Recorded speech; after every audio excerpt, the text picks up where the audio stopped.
Welcome to விபு creations. இன்றைக்கி நம்ம பார்க்க போகிற ரெசிபி டொமேட்டோ பொங்கல் ரெசிபி எங்கேருந்து எடுத்துருக்கோம்? வேலூர் அலங்கார் ஹோட்டல் ஸ்டைலில். அங்கே வந்து இதை சாப்பிட்டு பார்த்தா அக்கா ரொம்ப பிடிச்சிருக்குன்னு அந்த ஸ்டைலில் இங்கே வீட்டில் ட்ரை பண்ணியிருக்கோம். ஸோ ஒரு கிளாஸ் பச்சரிசியும் அப்புறம் அதில் பாதி கிளாஸ் வந்து பாசிப்பருப்பும் எடுத்து கழுவி ஊற வச்சுருக்கேன். இப்போது நம்ம இந்த பொங்கலை எப்படி செய்யலான்னு பார்க்கலாம். இந்த ரெசிபி உங்களுக்கு முழுசாக பார்க்கணுன்னா இந்த வீடியோ ஸ்கிப் பண்ணாமல் பாருங்கள். இந்த ரெசிபி நீங்களும் ட்ரை பண்ணிவிட்டு உங்கள் கமெண்ட்ஸை கீழே போடலாம். இப்போ 3 தக்காளியை எடுத்து கட் பண்ணி அதை மிக்ஸி ஜாரில் நல்லா அரைச்சிட்டு, 3 தக்காளியை நல்லா மிக்ஸி ஜாரில் போட்டு அரைச்சிட்டு, அதை வந்து பூரியை வந்து நம்ம குக்கரில் வந்து எந்த குக்கரில் நம்ம பொங்கல் பண்ணுறோமோ அந்த குக்கரில் நீங்கள் நல்லா அதை கொதிக்க வச்சுக்கோங்க. அது நல்ல ஒரு கொதி வந்ததுக்கப்புறம் நீங்கள் வந்து அரிசியை சேர்த்துக்கலாம். இப்போ நீங்கள் இங்கே பார்த்தீங்கன்னா நான் அந்த இந்த மாதிரி தக்காளி வந்து நல்லா மையாக அரைச்சிருக்கணும். அது வந்து அந்த தக்காளி வந்து தெரியக்கூடாது, முழு தக்காளியை கொஞ்சம் கூட இருக்கக்கூடாது, நல்லா ஜூஸ் பதத்துக்கு அரைச்சிருக்கணும். இப்போது கேஸில் நம்ம குக்கரை வச்சு எண்ணெயை விட்டு இப்போ அந்த தக்காளி பூரியை அதில் ஊற்றிட்டு நம்ம வந்து கொதிக்க விட போகிறோம். நல்லா கொதிக்க விடணும். நல்லா கொதிச்சதுக்கப்புறம் நம்ம தண்ணியை ஸோ 1 கிளாஸ் அரிசிக்கு 3 கிளாஸ் தண்ணி, 1/2 கிளாஸ் பருப்புக்கு 1/2 கிளாஸ் தண்ணி, ஸோ மொத்தம் 4 கிளாஸ் தண்ணி அதில் விட்டு கொதிக்க விடணும்.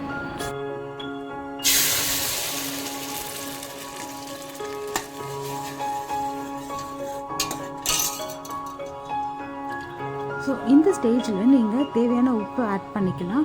உப்பு நான் வந்து ஆட் பண்ணிவிட்டு கொஞ்சம் நேரம் அதை கொதிக்க விட போகிறேன். அதுக்கப்புறம் தண்ணியை சேர்த்ததுக்கப்புறம் நல்லா கொஞ்சம் கொதிக்க விட்டுட்டு அப்புறம் அரிசியை சேர்த்துக்கலாம். ஸோ இதில் வந்து ஒரு பெருங்காய கட்டி, இவ்வளோண்டு சைஸில் பெருங்காயம் கட்டி சேர்த்துக்கணும். இப்போ தண்ணியாக நான் சொன்ன மாதிரி இதில் வந்து நான் ஒரு 6 கிளாஸ் தண்ணி சேர்த்துருக்கேன். அந்த 6 கிளாஸ் தண்ணி சேர்த்ததுக்கப்புறம் கொஞ்சம் நேரம் கொதிக்க விட்டு அதுக்கப்புறம் அரிசியை சேர்த்துக்க போகிறேன்.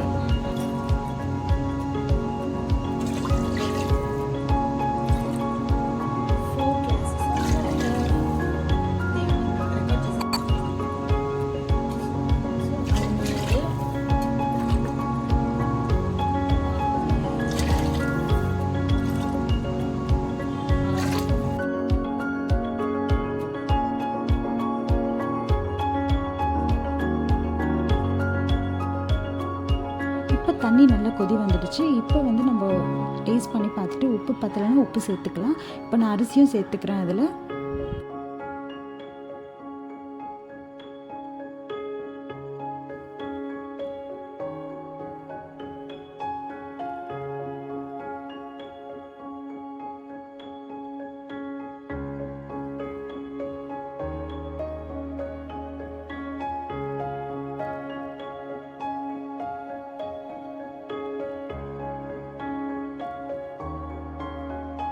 இப்போ குக்கர் மூடிட்டு நான் விசில் வந்து விட போகிறேன். விசில் வந்து நான் ஒரு 3 விசில் விட்டுருக்கேன். 3 விசில் விட்டதுக்கப்புறம் அது ஆறுனதுக்கப்புறம் எடுத்து தாளிக்க போகிறேன். தாளிக்கிறதுக்கு தேவையானது வந்து நான் 2 ஸ்பூன், நான் சொன்ன மாதிரி 2 டீஸ்பூன் பெப்பர், 1 ஸ்பூன் ஜீரா இதெல்லாம் எடுத்துக்கிட்டு, ஸோ இதில் வந்து நான் பெப்பரை வந்து நான் முழுசாக போடாமல், ஏன்னா எங்கள் வீட்டு குழந்தைங்க வந்து முழுசாக சாப்பிட மாட்டாங்க பெப்பர், அதனால நாங்கள் அதை வந்து கொஞ்சம் க்ரஷ் பண்ணி போட்டுருக்கோம். ஸோ அதை நான் வந்து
ஸோ இப்போ நான் தாளிக்கிறதுக்கு இஞ்சி எடுத்து துருவி வச்சிட்ருக்கு. இப்போ தாளிக்கிறதுக்கு அதே மாதிரி எண்ணெயை விட்டு நம்ம அதில் வந்து பெப்பர், கறி லீஃப், அப்புறம் இந்த இஞ்சி, துருண இஞ்சி, அப்புறம் ஜீரா இதெல்லாம் போட்டு தாளிச்சிக்க போகிறேன். வேணும்னா நீங்கள் ஆப்ஷனல் வந்து முந்திரியும் சேர்த்துக்கலாம், உங்களுக்கு பிடிச்சிருந்தா, விருப்பம் இருந்தால்.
ஃபார் வாட்சிங் விபு கிரியேஷன்ஸ்.